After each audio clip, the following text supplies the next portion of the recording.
Ya, hari ini firman Tuhan di ibadah yang pertama temanya adalah do not worry, do not worry.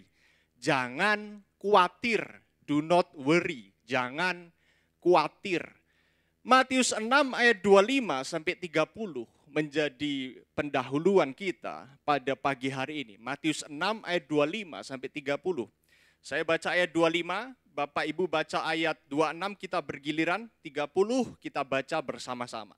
Matius 6 ayat 25, Yesus berkata seperti ini, "Karena itu aku berkata kepadamu, janganlah khawatir akan hidupmu, akan apa yang hendak kamu makan atau minum, dan janganlah khawatir pula akan tubuhmu, akan apa yang hendak kamu pakai. Bukankah hidup itu lebih penting daripada makanan, dan tubuh itu lebih penting daripada pakaian?" 26, 23. Pandanglah burung-burung di langit yang tidak menabur dan tidak menuai dan tidak mengumpulkan bekal dalam lumbung, namun diberi makan oleh Bapamu yang di sorga. Bukankah kamu jauh melebihi burung-burung itu? Ayat 27, siapakah di antara kamu yang karena kekhawatirannya dapat menambahkan sehasta saja pada jalan hidupnya? Ayat 28, 23. Dan mengapa kamu khawatir akan pakaian? Perhatikanlah bunga bakung di ladang yang tumbuh tanpa bekerja dan tanpa meminta. Ayat 29, namun aku berkata kepadamu, Salomo dalam segala kemegahannya pun tidak berpakaian seindah salah satu dari bunga itu. Ayat 30 sama-sama 23, jadi jika demikian Allah mendandani rumput di ladang yang hari ini ada dan besok dibuang ke dalam api, tidakkah ia akan terlebih lagi mendandani kamu, hai orang yang kurang percaya? Memasuki di tahun 2025 ini ada banyak orang hidup dalam kekhawatiran. Kekhawatiran masa depan, kekhawatiran apa yang akan terjadi dalam hidupnya. Kekhawatiran bagaikan wabah yang melanda seluruh umat manusia. Banyak orang khawatir tentang kesehatannya, khawatir tentang pekerjaannya, khawatir tentang masa depannya. Kalau anak sekolah, khawatir takut nggak bisa naik kelas. Kalau dia sudah naik kelas, kemudian dia khawatir takut nanti nggak bisa lulus. Kalau dia sudah lulus sekolah, dia khawatir nggak bisa masuk perguruan tinggi universitas yang dia mau. Kalau dia sudah berhasil masuk universitas perguruan tinggi yang dia mau, dia khawatir nggak bisa lulus perguruan tinggi. Dia lulus perguruan tinggi, dia khawatir nggak bisa dapat kerja. Tapi dia sudah dapat kerja, dia khawatir lagi. Nggak bisa dapat jodoh. Nanti dia dapat jodoh, dia menikah, dia khawatir lagi. Takut nggak bisa punya anak. Setelah punya anak, khawatir takut nggak bisa menghidupi anaknya. Orang selalu diwarnai dengan kekhawatiran demi kekhawatiran dalam kehidupannya. Kata khawatir yang digunakan oleh Yesus dalam ayat ini, itu dari kata merimnao, yang artinya pikiran ditarik ke dua arah yang berlawanan. Satu ditarik ke arah iman, satunya lagi ditarik ke arah ketakutan. Jadi dua arah yang berlawanan, menarik pikiran kita. Sehingga orang bisa tercekik, mati di tengah karena kekhawatirannya sendiri. Itulah sebabnya di awal tahun ini pesan Tuhan bagi setiap kita dan Yesus sendiri yang menyampaikan dalam ayat yang kita baca, jangan khawatir. Semua orang katakan jangan khawatir. 2, 3, jangan khawatir. Jangan khawatir. Mengapa kok do not worry? Mengapa kok jangan kita khawatir? Yang pertama, mengapa kita jangan khawatir? Yang pertama adalah karena kekhawatiran tidak berguna, bahkan cenderung merugikan. Di ayat yang ke-27, Matius 6 berkata demikian, siapakah di antara kamu yang karena kekhawatirannya dapat menambahkan sehasta saja pada jalan hidupnya? Apakah dengan khawatir orang lebih panjang umur? Yesus katakan, apakah kamu khawatir hidupmu lebih panjang usia? Ternyata tidak. 60% orang yang terbaring di Amerika Serikat, di rumah sakit di Amerika Serikat, itu menderita penyakit namanya psikosomatis. Tubuhnya sakit karena jiwanya yang tegang. Jiwanya gelisah karena kekhawatiran, karena penyakit yang menyerang jiwa itu berdampak pada kondisi fisik orang itu. Lebih pendek umur. Orang takut, khawatir, gelisah itu tidak ada gunanya Bapak Ibu. Saya tolong tanya, apakah ada gunanya kita khawatir? Kalau kita bikin pesta, pernikahan atau ulang tahun anak kita. Kemudian ternyata yang datang lebih banyak daripada yang diekspektasikan. Lebih banyak dari yang diperkirakan. Lalu kita khawatir, kira-kira makanannya cukup nggak ya? Apakah kekhawatiran itu bisa kemudian membuat mie-nya lebih panjang atau nasinya lebih banyak? Saya tolong tanya, kalau kita khawatir apakah makanannya jadi lebih banyak? Enggak juga. Justru karena kekhawatiran itu kita jadi cemas, bingung. Ini berjalan nggak ya pestanya? Nanti kalau yang datang di bawah perkiraan, khawatir juga. Ini nanti makanan sebanyak ini dibawa kemana sisanya? Khawatir, dan khawatir terus menghantui kehidupan orang itu. Setiap kita diwarnai dengan kekhawatiran. Orang yang khawatir itu secara medis lebih pendek umur. Orang yang suka tertawa, tersenyum, itu lebih panjang umur. Coba semuanya senyum dulu, saudara. Senyum, tertawa, saudara. Don't worry, be happy. Kita itu kalau sukacita lebih panjang usia. Karena Amsal 17 ayat 22 katakan seperti ini. Hati yang gembira adalah obat yang manjur. Ternyata obat yang manjur bukanlah amoksilin, bukanlah obat yang paling mahal, bukan. Hati yang gembira, obat yang manjur. Para ahli jiwa juga mengatakan 92% kekhawatiran kita, 92%. Kekhawatiran kita tidak pernah terjadi. Hanya 8% yang pernah terjadi. 8%.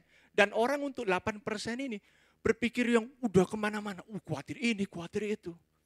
Saya ini dari 2 minggu lalu, saudara. Dari tanggal 25 Desember. Ini kuping kiri saya budek, tersumbat. Sejak Natalan di Samator itu ketika saya pulang, lagi beresin kamera, tiba-tiba kuping saya budek ya.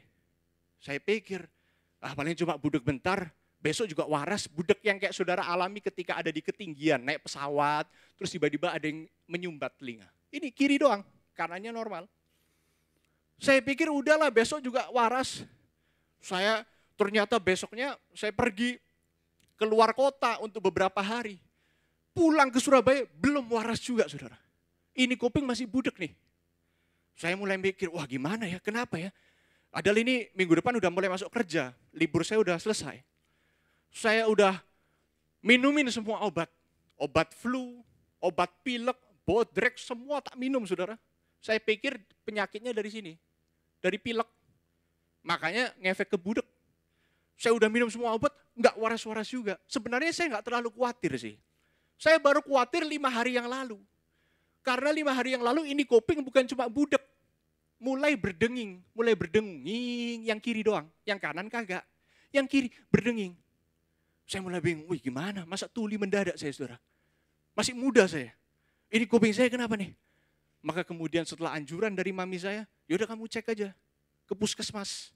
Kenapa ke puskesmas? Gratis soalnya saudara itu, incer gratisan saya, BPJS.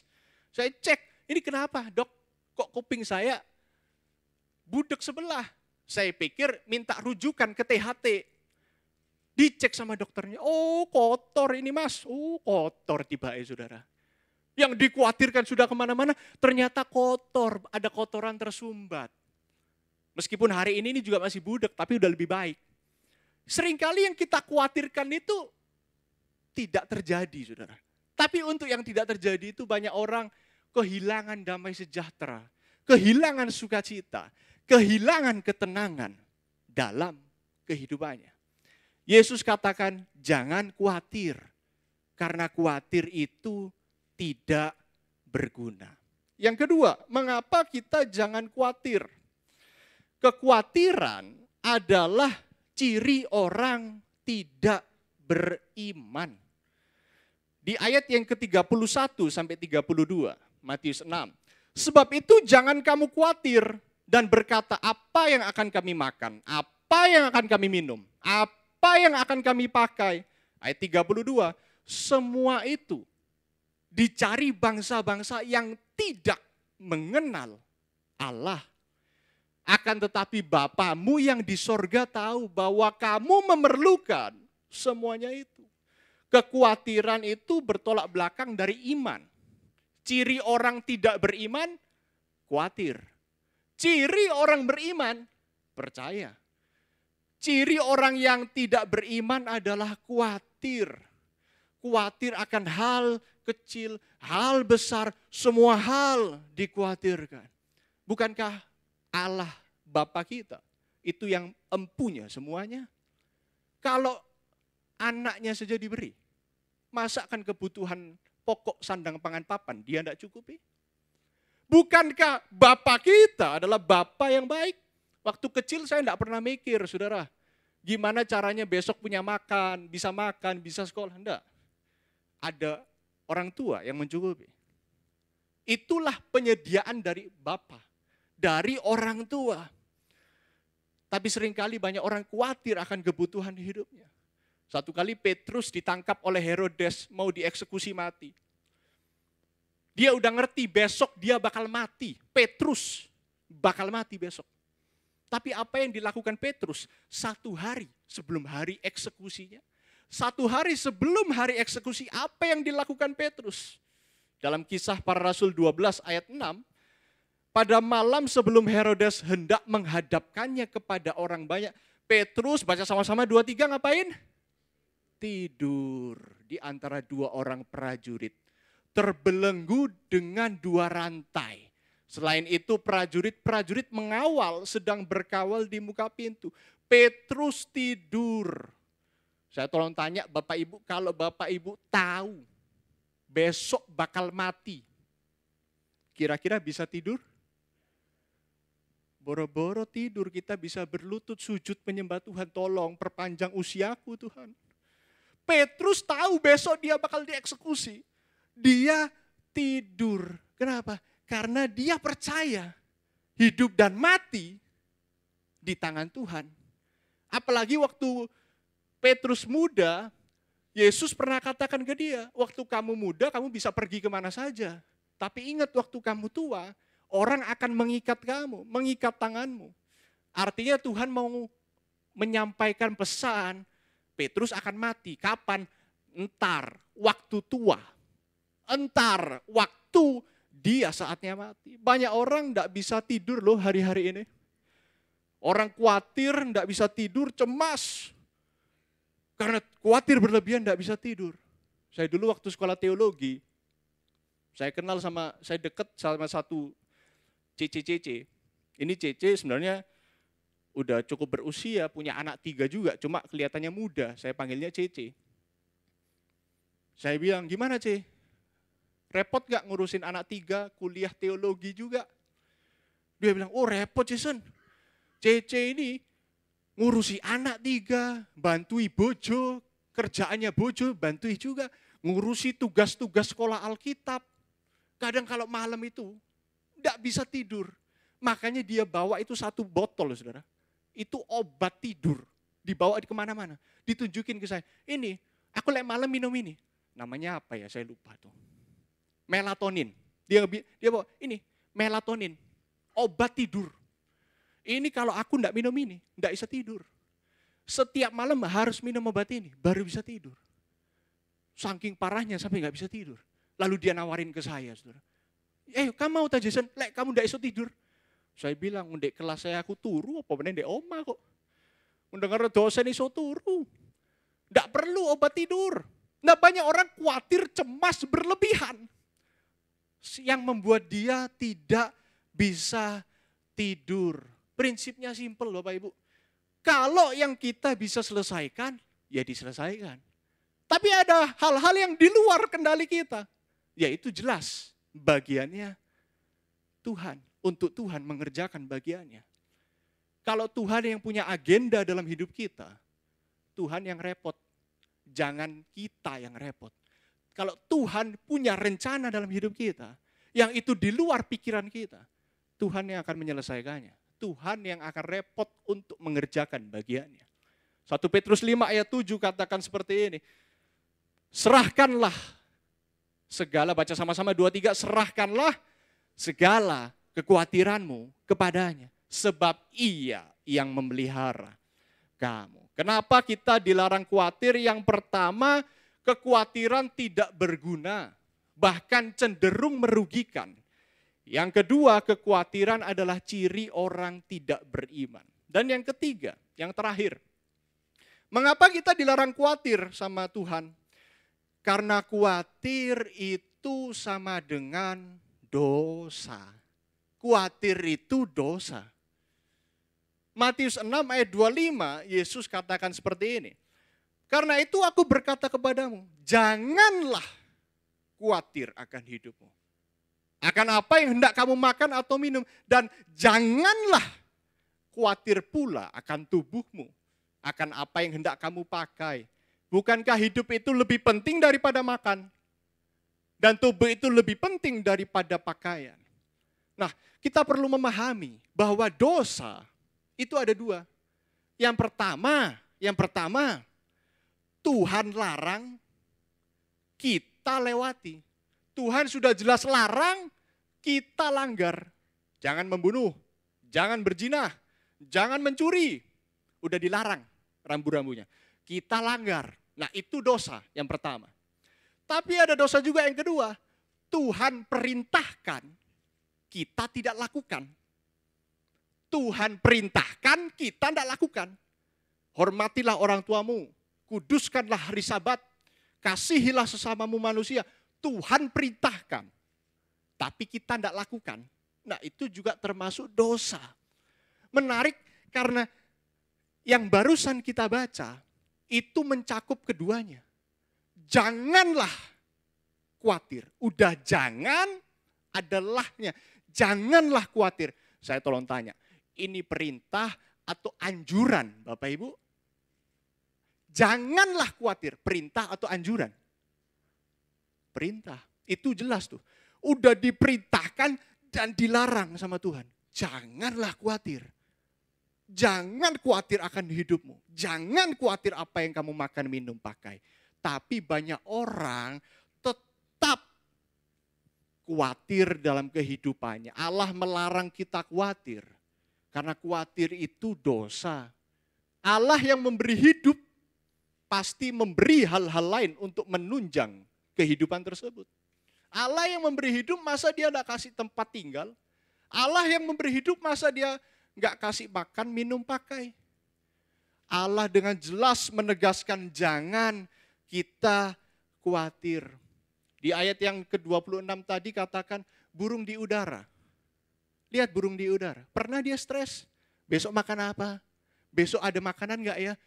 Burung di udara nggak pernah stres. Kita biji matanya stres. Lihat bunga bakung di ladang. Tidak menanam, tapi Salomo dalam segala kemegahannya pun tidak berpakaian seindah bunga tersebut. Nah, banyak orang hari ini hidup diwarnai kekhawatiran, kecemasan. Hati-hati Bapak Ibu, orang yang hidup dalam kekhawatiran itu dosa. Karena khawatir ternyata melanggar apa yang Tuhan perintahkan. Nah, bagaimana caranya supaya kita tidak khawatir? Kita sudah belajar tadi, do not worry. Jangan khawatir, kenapa? Karena khawatir tidak ada gunanya. Khawatir ciri orang tidak beriman. Dan khawatir itu dosa. Nah, gimana caranya nih? Supaya kita tidak khawatir. Nah, saya mau tutup khotbah saya sama dua hal singkat. Yang pertama, kita menang atas kekhawatiran dengan cara kita hidup pada hari ini. Hiduplah pada hari ini. Di ayat berikutnya, ayat yang ke-34, Yesus berikan saran. Gimana caranya supaya tidak khawatir. Sebab itu janganlah kamu khawatir akan hari besok. Hari besok mempunyai kesusahannya sendiri. Baca sama-sama yang terakhir. 2, 3, kesusahan sehari cukuplah untuk sehari. Tuhan mengajar untuk tidak khawatir akan besok, tapi gunakan hari ini. Banyak orang itu diwarnai kekhawatiran karena dihantui kegagalan masa lalu dan cemas akan masa depannya. Masa lalu menghantui, masa depan juga menghantui. Dia tidak bisa menjalani hari ini dengan baik. Dia tidak bisa menjalani hari ini dengan maksimal. Firman Tuhan selalu katakan, yang kita punya itu hari ini. Bukan besok, besok bukan punya kita. Tuhan katakan kalau mau bertobat hari ini. Kalau mau datang ke rumah Tuhan hari ini. Kalau mau lakukan sesuatu hari ini. Kalau mau berbuat apa hari ini. Hari ini punya kita. Besok itu bukan punya kita. Karena kita nggak ada yang tahu apa yang akan terjadi besok. Ada satu warung, saudara. Di depannya ada tulisan slogan. Hari ini bayar, besok gratis. Gitu. Maka orang banyak tertarik datang berbondong-bondong mau makan di warung itu. Karena hari ini bayar, besok gratis. Maka kemudian ada bapak-bapak datang makan hari itu. Selesai makan dia ke kasir, dia bayar, dia selesaikan kewajibannya. Besoknya dia datang lagi. Karena kemarin dia udah ambil foto, gue udah makan di sini hari ini. Ini notanya, di foto juga. Besoknya dia datang ke warung itu. Dia pesan makan yang sama. Selesai makan dia langsung keluar. Dipanggil sama pemiliknya. Pak, sini Pak, belum bayar kok metu, belum bayar kok udah keluar. Duh, saya kemarin udah makan sini, saya kemarin bayar. Kan hari ini bayar besok gratis. Betul Pak, coba baca lagi tulisannya. Tulisannya ngomong apa Bapak Ibu? Hari ini bayar, besok. Artinya hari itu ya orang itu tetap harus bayar. Tulisannya nggak pernah ganti. Setiap hari ya dia harus bayar makan di situ. Hari inilah punya kita. Hari inilah yang kita bisa gunakan dengan maksimal. Satu hari itu sangat berharga dalam kehidupan kita. Selesaikan masalah hari ini. Kalau belum selesai ya udah. Tidur, besok kita maksimalkan lagi apa yang kita belum selesaikan. Yang terakhir, yang pertama hidup bagi hari ini, hiduplah hari ini. Yang kedua, hiduplah bagi kerajaan Allah. Ayat yang ketiga, Yesus katakan, tapi carilah dahulu kerajaan Allah dan kebenarannya, maka semuanya yang tadi ayat-ayat sebelumnya bahas itu ditambahkan kepadamu. Intinya adalah jangan hanya memikirkan hal-hal yang fana atau sementara. Pikirkanlah perkara yang di atas, bukan yang di bumi. Orang memikirkan pekerjaan Tuhan, Tuhan memikirkan pekerjaan dia. Orang memikirkan rumah Tuhan, Tuhan memikirkan rumah dia. Orang memikirkan urusan Tuhan, Tuhan memikirkan urusan dia. Hidup bagi kerajaan Allah. Hidup memenuhi panggilan Tuhan dalam hidup kita. Apapun juga yang menjadi tantangan kita. Di sepanjang tahun ini. Maka pesan Tuhan yang penting hari ini. Jangan khawatir. Jangan khawatir. Sebab Tuhan yang sama yang ada di 2024. Yang mengatakan tahun berat, tahun gelap, tahun susah, tahun angel, tahun mboes. Lewat juga kita akhirnya. 2023 berat, susah, gelap, lewat juga. 2022, 21, 20, gelap, berat, lewat juga kita. Sampai di 2025. Oleh sebab itu hari ini Tuhan yang sama menyertai kita. Dan Tuhan yang sama ada di tengah-tengah kita. Yang setuju katakan amin. Kasih tepuk tangan buat Tuhan Yesus yang ada di tempat ini.